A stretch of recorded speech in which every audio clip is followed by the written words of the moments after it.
Hi everybody, today we are going to be making a fall tree together.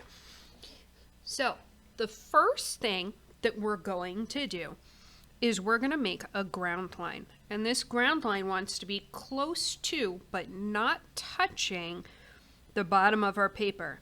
And I'm just going to make kind of a wiggly line. Not super crazy wiggly, but enough that it shows that the ground is not perfectly flat. The next step is I'm going to put my hand close to the top of my paper. My hand is a lot larger than yours, so yours might only fill this much space, and that's okay. You do want it closer to the top of your paper, not right in the middle, because that will give you too much empty space up here. So I'm going to put it close to the top, and then I'm going to rest my arm down onto the paper. It's a little bit hard to tell from the camera angle, but my arm is touching my table down here.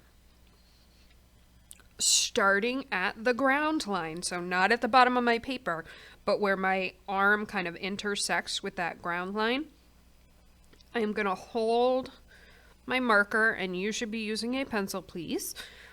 It's going to make it a lot easier. And the easiest way to trace is by holding it straight up so that the eraser on your pencil is pointing straight up to the ceiling. This way, you're not getting it in under your fingers. You're just following right along lightly the edge of your fingers. So you'll see on my camera, you really only see the cap. When I hold it to right, it looks like this, and it's kind of pointing off to the side a little bit. And if I was doing that, it goes way under my arm a lot more. But when I hold it straight up and down, it just travels right along the edge of my hand. And I am going slow and steady so that I don't make a big mistake. If you do make a big mistake, that's why you should be using pencil, so that you can just simply go back and erase it. I would, if you make a mistake, don't lift up your hand, just keep on going, because then you can go back and erase it after. And so I just stopped my line where I think it's touching the ground line there. So when I lift up, you can see that I have my hand, and again, mine is going to be bigger than yours. Your arm is going to be thinner. And if yours is slanting over a little bit, that happens. It's okay. Don't panic if it's not perfectly straight up and down, because it might be a really windy day. And sometimes trees just grow. They grow towards the light. So maybe it's shady over in here and it's growing a little bit crooked. That's absolutely fine. The next thing that I'm going to do is I'm going to color this entire paper. And you're going to look at it and you're going to say, Miss Tuttle, that looks really boring. You're right. We're going to add the good stuff after, I promise. So I am going to start to color. When I'm all done, I will check back in and show you what that looks like.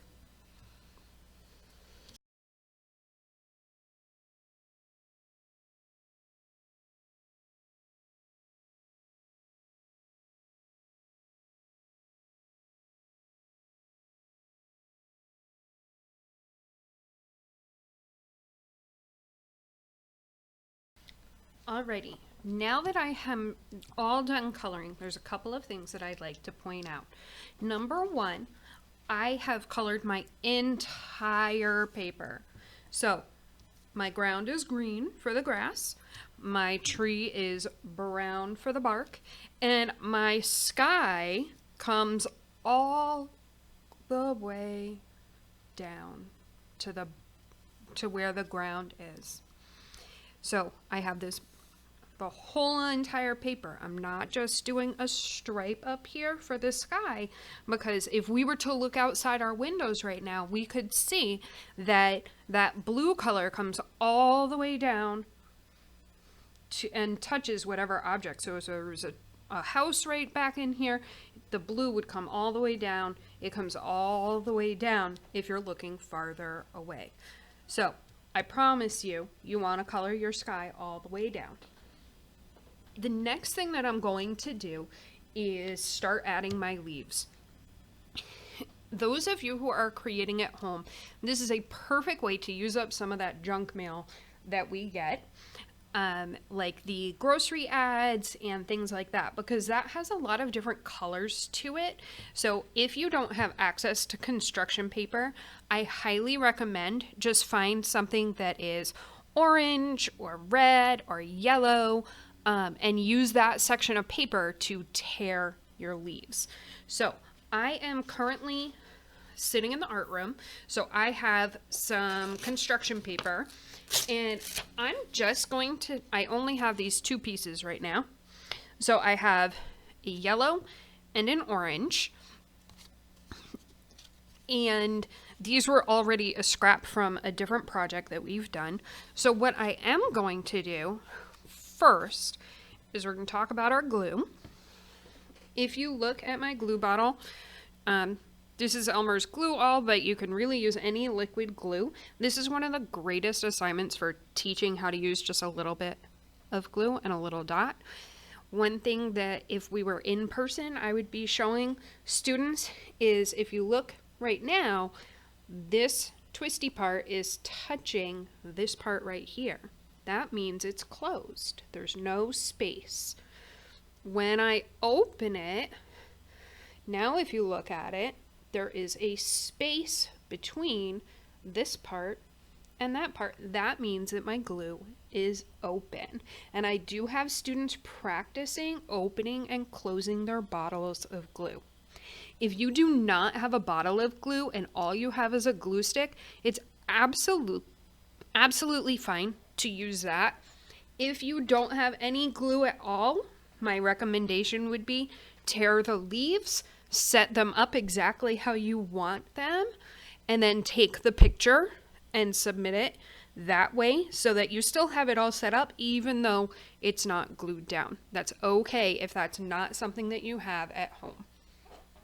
So if we were doing this in class together at school, I would have students do 5 dots at a time. So we would do 1, and again, little dots, 2, 3, 4, 5. And they don't all have to be just on the fingers. And then I would do is I'm going to take my piece of scrap paper or magazine or whatever I have, and I'm going to rip off a small piece of it, and I'm going to stick it to the glue. So I'm going to do 5 that are this color. So what that prevents in class is it prevents a student from ripping a huge pile of leaves and not having anything glued to their work at the end of class. So this way, if I had to end class now, everything would be stuck to it. We would put it on the drying rack, and then the next class they could finish doing their leaves. So I have 5 dots, 5 leaves. Now I'm going to add 5 more dots. If you are doing this at home and you know that you have more time, you could absolutely have them do 10 dots and practice counting to 10, or practice counting to 20 and do 20 dots and then count again for 20 leaves, because that would make sure that they are getting the same number of leaves as they are dots of glue, so they're not missing any. So I am going to keep doing dots of glue and gluing on my leaves, and I will check back once I have it a nice, beautiful, full fall tree.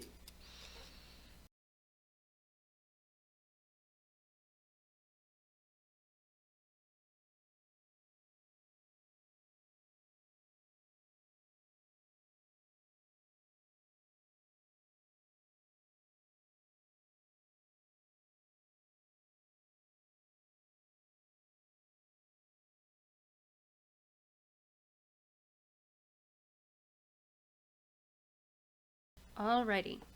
At this point, I feel like my tree is pretty full. I could absolutely still add more. This is kind of the minimum. You don't want to see a lot of like where your fingers are, because that's where the branches would be. And if you check out some of our trees locally, you'll notice that before they all fall off, they're pretty full. Another thing that I would make sure that students do is when they're done with their glue, we want to make sure that we twist it closed until you can't twist it anymore. And then I just use my fingers, but you can use a tissue or something to wipe off the glue. If you get glue on your hands, the best thing to do is just rub them together. And it will end up kind of drying it, and then you can just kind of wipe your hands over a trash to get that dried glue off of your hands. Okay, so at this point, I would put my artwork aside to dry. However, you can absolutely photograph it at this point, even though you can still see some of the white glue showing through. That's perfectly fine, because I don't want you to forget to turn in your artwork. You want to make sure that you turn it in so that you can get credit for doing it. I also added a tiny little leaf pile down here. If you wanted to add any other details, you could. You could add like a tire swing over in here, or maybe a little squirrel going up the tree. That is absolutely a choice that you can add. So I hope you enjoyed following along. I can't wait to see what you make. Don't forget to send me a picture or upload it to Artsonia. And I hope you enjoyed making our beautiful torn paper fall tree.